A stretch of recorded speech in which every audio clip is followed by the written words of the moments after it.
Hello student. Class 11th history का आज हम अपना थीम 10th शुरू करने वाले हैं, जिसका टाइटल है अपना डिस्प्लेसिंग इंडिजीनियस पीपल्स। इस थीम से पहले मैं आपको ये बता दूं कि अपनों ने जो है यूनिट 4 शुरू करी है। देखो, ये यूनिट 4 जो है हमें मॉडर्नाइजेशन की बात करती है। मतलब हमें ये बताते हैं कि हम धीरे धीरे जो टेक्निकल एरा में आए हैं, हम धीरे धीरे जो एक मॉडर्न एरा में आए हैं, इसमें समय के साथ साथ परिवर्तन देखने को मिला है हमें। इसके पहले हमने जो 9th वाली थीम पढ़ी थी, उसमें हमने ये देखा था कि किस प्रकार से जो इंडस्ट्रियल रिवॉल्यूशन है वो अचानक से आके उसने किस प्रकार से अपने पैर पसारे और उसने क्या क्या चेंजेस करे, और हमने उसके प्लस और नेगेटिव, मतलब पॉजिटिव और नेगेटिव दोनों ही पॉइंट्स देखे हैं। आज हम थीम 10 जो है उसकी शुरुआत कर रहे हैं। हमारी जो 10th वाली थीम है उसमें डिस्प्लेसिंग इंडिजिनियस पीपल्स।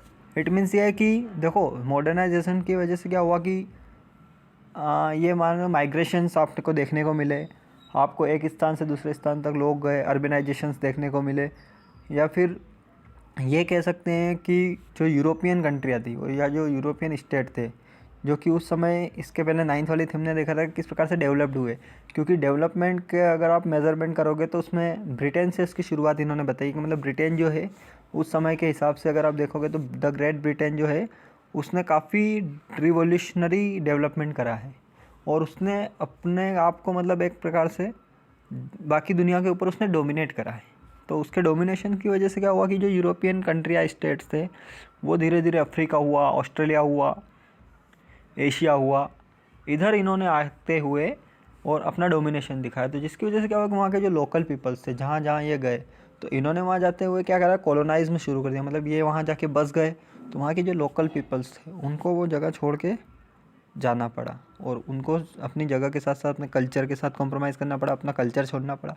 उन लोगों के वहाँ रहते हुए इनका वहाँ पहुँच जाना और उनकी जगह पर खुद कब्ज़ा कर लेना, या उनसे कम कीमतों पर वो चीज़ें खरीद लेना, वादा खिलाफ़ी कर लेना, इस प्रकार की चीज़ों की वजह से क्या होगा, उनको बहुत सारी चीज़ों का सामना करना पड़ा। तो क्या क्या परिवर्तन आए, इससे क्या क्या उनको नुकसान हुए, वो इस चैप्टर में दे रखा है। European imperialism. The American empire of Spain and Portugal did not expand after the 17th century. मतलब जो 17th सेंचुरी थी उसके बाद अगर आप देखोगे तो अमेरिकन और स्पेन जो था या फिर पुर्तगाल था, उनका एक्सपेंड ज़्यादा नहीं हुआ है। But from that time other countries like France, Hollands and Englands began to extend their trading. तो ट्रेडिंग की शुरुआत या फिर ज़्यादातर ट्रेडिंग को किसने एक्सटेंड करा है, तो वो थी फ्रांस, हॉलैंड और इंग्लैंड। उस समय जो 17th सेंचुरी है उसके बाद का जो समय था उसमें। तो from the 18th century it becomes obvious that while it was the prospect of profit which draw people to stabilize colonise.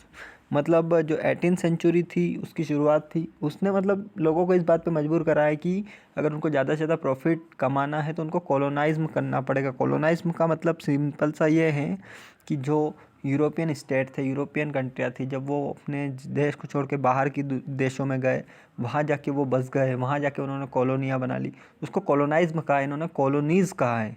जैसे इंडिया में आए ब्रिटिश, इंडिया में आके रहने लग गए, वही ब्रिटिश ऑस्ट्रेलिया में गए, वही ब्रिटिश अमेरिका में गए, अफ्रीका में गए। तो जगह जगह जाके इन्होंने क्या करा, अपना कॉलोनाइज्म डेवलप कर लिया। तो वो कुल मिलाकर उनके प्रॉफिट को बढ़ाने के लिए उन्होंने ये करा है। अब जहाँ जहाँ वो गए उन्होंने वहाँ के साथ मतलब एक प्रकार से उनके नामों के साथ अगर आप देखोगे तो उन्होंने उसको नए नए तरीके से रिप्रेजेंट करा है। कैसे, जैसे अमेरिका, तो America first used after the publication of the travels of Amerigo Vespucci. मतलब जो अमेरिगो वेस्पसी था, उनके वहाँ जाने के बाद उनके नाम के आधार पे इसको पब्लिकेशन में लाया गया कि अमेरिका, मतलब ये अमेरिगो से उन्होंने अमेरिका बना दिया। अब कनाडा, तो कनाडा जो है वो कनाटा शब्द से बना है।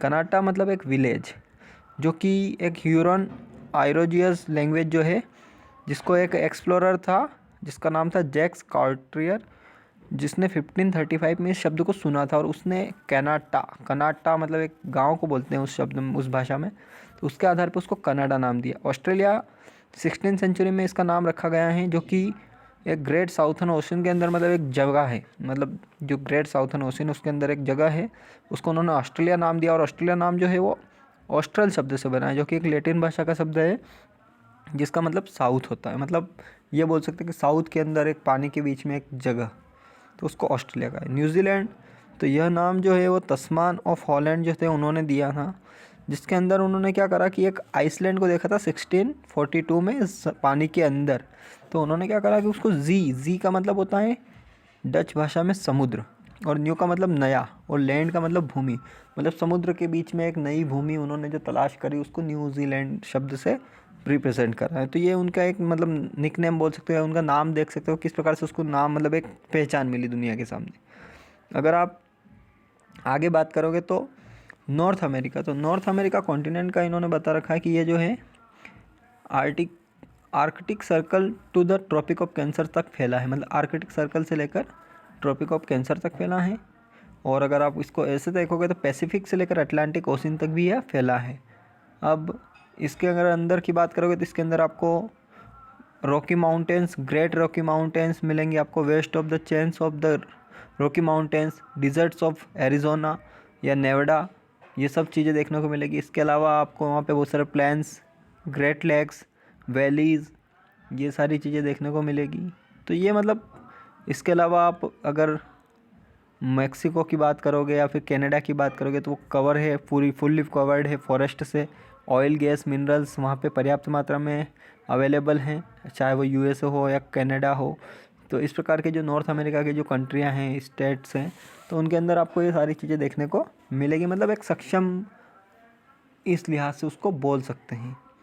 The native peoples, the native peoples का मतलब होता है कि वहाँ के जो लोकल निवासी थी, कि जो वहीं पे रहते थे। देखो यहाँ पे साइड में दे भी रखा है इन्होंने कि native means a person born in the place he और शी लिव्स इन, मतलब नेटिव का मतलब वे लोग जिनका जन्म उसी जगह पे हुआ है। Till the early 20th century the term was used by Europeans to describe the inhabitant of countries they had colonized. और शुरुआत में जब 20th सेंचुरी की शुरुआत हुई तो उस समय इस शब्दों का उपयोग किया गया था यूरोपियंस के द्वारा था, कि वो ये बता सके कि जो लोग मतलब उन्होंने जो कॉलोनाइज्म का स्थापना करी, कॉलोनाइज्ड करा उस जगह को, उसके पहले वहाँ पे जो लोग रहते थे तो उनके लिए भी इस शब्दों को इस्तेमाल किया जाता था। The earliest inhabitant of North America came from Asia over 30,000 years ago on a land bridge across the Bering Strait, and during the last ice age 10,000 years ago they moved further south. The oldest artifact found in America, an arrow point, is 11,000 year old.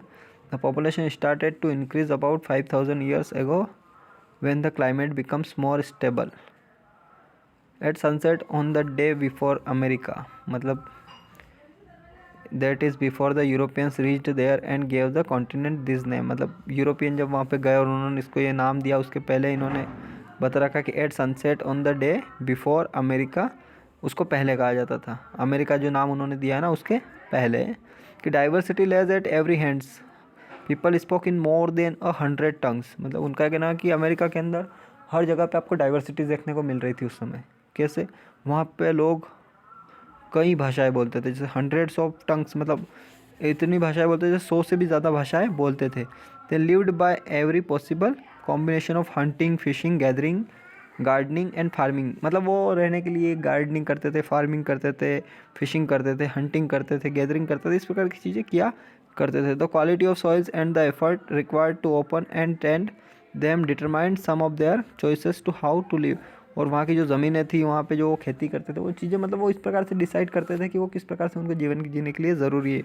तो वो वहाँ का culture हुआ, social हुआ, ये सब एक दूसरे के मतलब वो उस पर काफ़ी डिटरमाइंड थे। तो ये इस प्रकार से उन्होंने उसके बारे में बताया कि मतलब उनका एक अर्ली जो टाइम था कि पहले वो अमेरिकन जो थे वो किस प्रकार के थे जब यूरोपियंस वहाँ पे गए उसके पहले। This people lived in bands in village along reverse valley, मतलब ये लोग जो है नदियों के आसपास गांव बना के रहते थे। दे एट फिश एंड मीट, वे वहाँ पे रहते थे, वहाँ पे मछलियाँ या फिर मांस वगैरह थे, इनका सेवन करते थे। तो ये इस प्रकार से उनका जीवन था। और इसके अलावा कल्टीवेटेड वेजिटेबल मेज, मतलब मक्का हुआ या फिर साग सब्जी हुई, इसको भी वो वहाँ पे बनाते थे।